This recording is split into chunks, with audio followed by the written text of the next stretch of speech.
തന്നെപ്പോലെ ആരുമില്ലെന്നും ഇനി ഉണ്ടാകാനും പോകുന്നില്ലെന്നും പ്രശസ്ത സംഗീത സംവിധായകൻ ഇളയരാജ.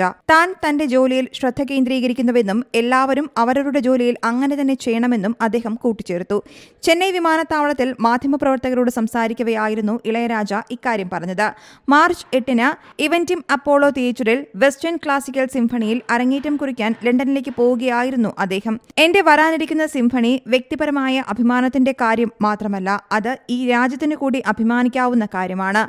ആരാധകർക്ക് ഈ കച്ചേരി ഒരു മഹത്തായ സംഗീത വിരുന്നായിരിക്കും. ആരാധകരെ പോലെ തന്നെ താനും ആവേശത്തിലാണെന്നും ഇളയരാജ പറഞ്ഞു. സംഗീതവുമായി ബന്ധമില്ലാത്ത മറ്റു കാര്യങ്ങളെക്കുറിച്ച് ചോദിച്ചപ്പോൾ ദയവായി തന്നോട് വിഷമിപ്പിക്കുന്ന ചോദ്യങ്ങൾ ചോദിക്കരുതെന്നായിരുന്നു ഇളയരാജയുടെ പ്രതികരണം. താനൊരു നല്ല പരിപാടിക്ക് പോകുമ്പോൾ നിങ്ങൾ നല്ല മനസ്സോടെയാണ് വന്നത്. ഈ പരിപാടി നിങ്ങളുടെ അനുഗ്രഹത്താൽ നന്നായി നടക്കട്ടെ എന്ന് എല്ലാവരും ദൈവത്തോട് പ്രാർത്ഥിക്കൂ എന്നും അദ്ദേഹം പറഞ്ഞു. ഇൻക്രെഡിബിൾ ഇന്ത്യ പോലെ ഞാൻ ഇൻക്രെഡിബിൾ ഇളയരാജയാണ്. എന്നെപ്പോലെ ആരുമില്ല.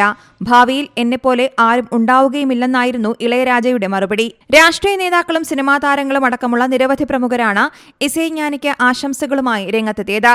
തമിഴ്നാട് മുഖ്യമന്ത്രി എം.കെ. സ്റ്റാലിൻ, തമിഴ്നാട് കോൺഗ്രസ് നേതാവ് സെൽവ പെരുന്തകെ, കേന്ദ്രമന്ത്രി എൽ. മുരുകൻ, ബി.ജെ.പി. സംസ്ഥാന അധ്യക്ഷൻ കെ. അണ്ണാമല തുടങ്ങിയവരും ഇളയരാജയെ സന്ദർശിച്ചു. News desk C Malayalam news. ഏറ്റവും പുതിയ വാർത്തകളും വിശേഷങ്ങളും വിരൽ തുമ്പിലറിയാൻ സി മലയാളം ന്യൂസ് എല്ലാ ഡിജിറ്റൽ പ്ലാറ്റ്ഫോമുകളിലും ലഭ്യം.